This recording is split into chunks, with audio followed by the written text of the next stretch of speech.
ప్రియమైన సహోదరి సహోదరులకు ప్రభుపేట వందనాలు. అందరికీ ప్రైజ్ లార్డ్. అందరు బాగున్నారా? మీ అందరి గురించి ప్రార్థన చేస్తూ వస్తున్నాము. మీరు ఎవరైనా కొత్తగా ఛానల్ చూస్తున్నట్లయితే దయచేసి సబ్స్క్రైబ్ చేసుకోండి. అదేవిధంగా ఇతరులకు కూడా తెలియచేయండి. ఈరోజు మనం దేవుని వాక్యంలో నుంచి దేవుడు నీకు కావాల్సినది తప్పగా ఇస్తాడు. అది ఫిలిప్పీయులకు రాసిన పత్రిక 4వ అధ్యాయము 19వ వచనంలో, కాగా దేవుడు తన ఐశ్వర్యం చొప్పున క్రీస్తు యేసునందు మహిమలో మీ ప్రతి అవసరము తీర్చును. మనం ఈ లోకంలో ఉన్నాం కాబట్టి మనకు అవసరతలు అనేటివి ఉంటాయి. అదేవిధంగా దేవుడు మన అవసరతలన్నీ తీర్చే దేవుడు మనకున్నాడు. ఆయన ఒక వాగ్దానం చేస్తున్నాడండి. ఫిలిప్పీయులకు రాసిన పత్రిక 4వ అధ్యాయం 19వ వచనంలో, కాగా దేవుడు తన ఐశ్వర్యం చొప్పున క్రీస్తు యేసునందు మహిమలో మీ ప్రతి అవసరం తీరుస్తూ ఉంటున్నాడు. ఆయన చెప్పింది చేస్తాడండి. మనం ఉదాహరణ రాజకీయ నాయకులు ఎలక్షన్లప్పుడు చాలా ప్రమాణాలు చేస్తూ ఉంటారు. రేషన్ కార్డులు ఇస్తూ ఉంటారు. అదేవిధంగా మీకు అందరికి కూడా స్కాలర్షిప్ ఇస్తూ ఉంటారు. కానీ వాళ్ళు కొన్ని నెరవేరుస్తారు, కొన్ని నెరవేర్చరు. కానీ దేవుడు మాత్రం అట్లా కాదండి. ఆయన తప్పకుండా చెప్పింది చేస్తాడు.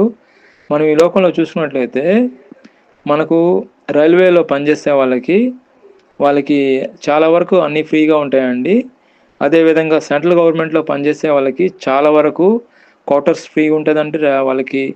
అదేవిధంగా కరెంటు ఫ్రీగా ఉంటుంది.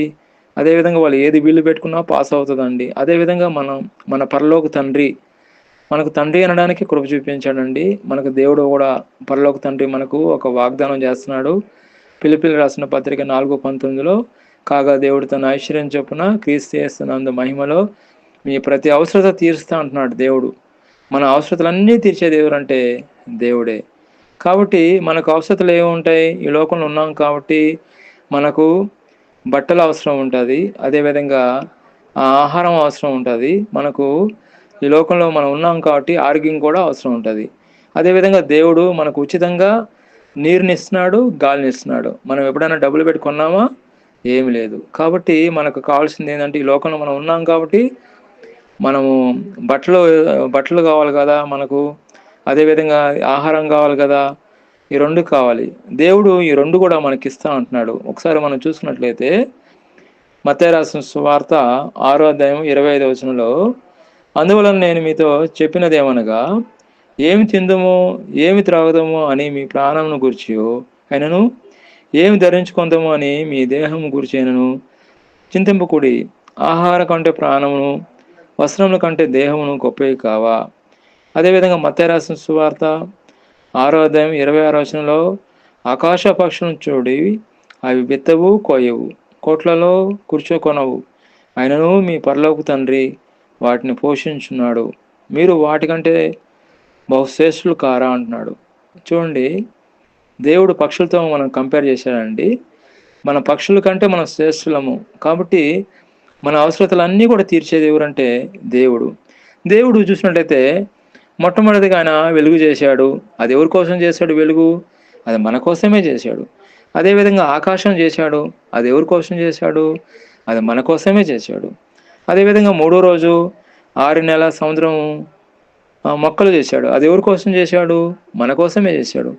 అదేవిధంగా 4వ రోజు సూర్య చంద్ర నక్షత్రాలు చేశాడు దేవుడు. అది ఎవరి కోసం చేశాడు? అది మన కోసమే చేశాడు. అదేవిధంగా చేపలు పక్షులు చేశాడు. అది ఎవరి కోసం చేశాడు? మన కోసమే చేశాడు. భూజంతువులు మనుషులను చేశాడు అది దేవుడు.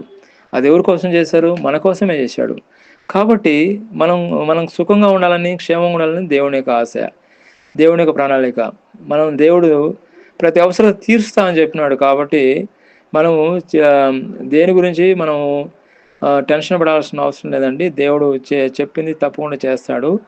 మత్తయి రాసిన సువార్త 7వ అధ్యాయము 9వ వచనంలో, మీలో ఏ మనుషునికన్నా తన కుమారుని రొట్టెను అడిగిన ఎడల వానికి రాతినిచ్చిన, చేపను అడిగిన ఎడల పామునిచ్చిన అంటున్నాడు. మనకు పిల్లలు ఉన్నారనుకోండి, పిల్లలు ఏమడిగితే అదే ఇస్తారు, అదే ఇస్తాం మనం. అదే కానీ వాళ్ళు అడిగింది ఒకటి ఇచ్చేది ఒకటి ఇవ్వం కదా. అట్లా చేస్తామా మన పిల్లలకి? లేదు. అయినా చూడండి, మత్తయి రాసిన సువార్త 7వ అధ్యాయం 9-10వ వచనంలో చూడండి, మీరు చెడ్డవారై ఉండి మీ పిల్లలకు మంచి ఇవులు నీయని ఎరిగి ఉండగా పరలోకమందున్న మీ తండ్రి తన అడుగు వాటికంటే అంతకంటే ఎంతో నిశ్చయంగా మంచి ఈవులను ఇచ్చును. చూడండి ఎంత మంచిది. ఇంకొక వాగ్దానం చేస్తున్నాడండి. మంచి ఈవులు మనకిస్తా అంటున్నాడు. మనం చెడ్డవారమే దేవుడి దృష్టిలో, కానీ ఆయన ఆయన కంపేర్ చేస్తున్నాడు. ఇక్కడ మనం చూసినట్టయితే మన పిల్లలకు మనం ఎంతో వాళ్ళని ఏమడిగితే అంతకన్నా ఎక్కువ ఇస్తాం. అంతకన్నా పరలోక తండ్రి మనకు పైన పరలోక తండ్రి ఉన్నాడు. ఆయన మనం అడిగిన దానికంటే ఊహించిన దానికంటే అత్యధికంగా దేవుడు అనుగ్రహిస్తాడండి. కాబట్టి మనం మొట్టమొదటిగా చేయాల్సింది అంటే దేవుడు వాగ్దానాలను బట్టి మనం ప్రార్థన చేయాలండి. అదేవిధంగా మనం చూసుకున్నట్లయితే కీర్తన గ్రంథము 127వ కీర్తన 2వ వచనంలో, మీరు వేకువనే లేచి చాలా రాత్రి అయిన తర్వాత పండుకొనొచ్చు కష్టార్జితమైన ఆహారం తినుచున్నుట వ్యర్థమే, తన ప్రియులు నిద్రించుండగా ఆయన వారికి ఆహారం ఇచ్చున్నాడు. ఇక్కడ చూడండి, మనం ఇంతకుముందు చూసుకున్నాము బట్టలు, ఆహారము, ఆరోగ్యము, అదేవిధంగా గాలి, నీరు, ఇవన్నీ కూడా దేవుడు సమృద్ధిగా మనకు అనుగ్రహిస్తున్నాడండి. మనం బట్టల గురించి పైన చూసేసుకున్నాము. ఇప్పుడు ఆహారం గురించి మనం చూసుకుంటున్నాము. ఆహారం గురించి మనం చూసుకుంటే కీర్తన గ్రంథము 127 కీర్తన 2వ వచనంలో, మీరు వేకువన లేచి చాలా రాత్రి అయిన తర్వాత పండుకొనొచ్చు కష్టార్జితమైన ఆహారం తినుచుండచుట వ్యర్థమే, తన ప్రియులు నిద్రించుండగా ఆయన వారికి ఆహారం ఇచ్చున్నాడు. ఇక చూడండి, ఎవరైతే దేవుడి బిడ్డలు ఉన్నారో వాళ్ళకి ఆహారం ఇచ్చున్నాడండి. ఆయన మీద విశ్వసించిన వారికి, ఆయన మీద నమ్మకం పెట్టిన వారికి, ఆయన వాగ్దానాలను బట్టి ప్రార్థన చేసే వారికి ఆయన దేవుడు తప్పకుండా ఆహారం ఇచ్చి ఉన్నాడు. ఎంత కష్టపడినా, ఎంత శ్రమపడినా కానీ దేవుడు ఏమంటున్నాడు, మీరు ఎంత కష్టపడినా కానీ నేను ఎవరైతే నా యందు విశ్వసించిన వారికి ఆహారం సమృద్ధిగా అనుగ్రహిస్తున్నానని దేవుడు వాక్యం సెలవిస్తున్నది. కాబట్టి ఇక్కడ వాక్యం చూసుకుంటే, ఇక్కడ ఒక జేమ్స్ యాకోబు రాసిన పత్రిక 5వ అధ్యాయము 14వ అధ్యాయము 14వ వచనము 15వ వచనంలో చూసుకుంటే, ఇక్కడ ముందు ఆహారం గురించి చూసుకున్నాం. ఇప్పుడు ఆరోగ్యం గురించి చూసుకుంటాం. ఆరోగ్యం గురించి ఏం చూసుకున్నాం అంటే, రోగి అయిన ఎడల అతడు సంఘ పెద్దలను పిలిపించవలను, వారు ప్రభు నామమును బట్టి నూనె రాసి అతని మీద ప్రార్థన చేయుదురు. విశ్వాస సహితమైన ప్రార్థన రోగిని స్వస్థపరచును. చూడండి, ఇక్కడ మొట్టమొదటిగా మనం చూసుకున్నాము బట్టల గురించి చూసుకున్నాము, రెండవదిగా ఆహారం గురించి చూసుకున్నాము, మూడవదిగా ఆరోగ్యం గురించి చూసుకుంటున్నాము. ఆరోగ్యం కూడా దేవుడే ఇస్తాడండి మనకు.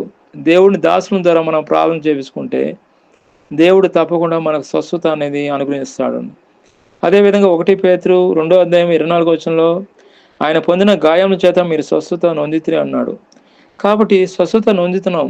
ఎవరి వల్ల నొందుతున్నాం? ఆయన యేసు ప్రభు శిలువ కార్యాన్ని బట్టి, ఆయన కార్చిన రక్తాన్ని బట్టి మనం స్వస్థత నొందుతున్నాం.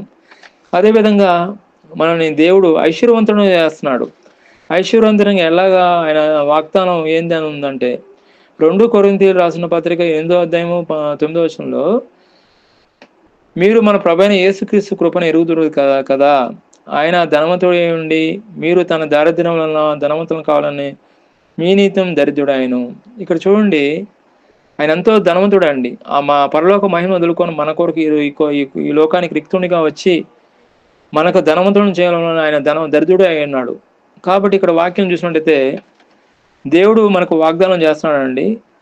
మనం ప్రతి అవసరం తీరుస్తా ఉన్నాడు. మనం ఈ లోకంలో ఉన్నాం కాబట్టి మనకు బట్టలు అవసరం ఉంటుంది, ఆహారం అవసరం ఉంటుంది, అదేవిధంగా ఆశీర్వాదం అవసరం ఉంటుంది, ఆరోగ్యం అవసరం ఉంటుంది. ఇవన్నీ కూడా దేవుడు ఇస్తా అంటున్నాడు. అదేవిధంగా నీరు ఇస్తా అంటున్నాడు, గాలి ఇస్తా అంటున్నాడు. నీరు గాలి ఉచితమే, కానీ మిగతా అన్నీ కూడా మనము దేవుడే మనకు సమృద్ధిగా అన్నీ కూడా అనుగ్రహిస్తున్నాడు. దేవుడు ఈ వాక్యం దీవించిన గాక. ప్రార్థన చేసుకుంటాం. పరిశుద్ధుడైన దేవ, దయగల నాయన, కనికరంగల దేవ, సర్వశక్తిమంతుడా, నాయన మీ వాక్యం సెలవిస్తున్నది ఫిలిప్పీయులకు రాసిన పత్రిక 4:19లో, కాగా దేవుడు తన ఐశ్వర్యం చొప్పున క్రీస్తు యేసు మహిమలో ప్రతి అవసరం తీరుస్తానా దేవా, మా అవసరాలన్నీ కూడా తీర్చమని యేసు క్రీస్తును ప్రార్థన చేస్తున్నాం తండ్రి. ఆమేన్.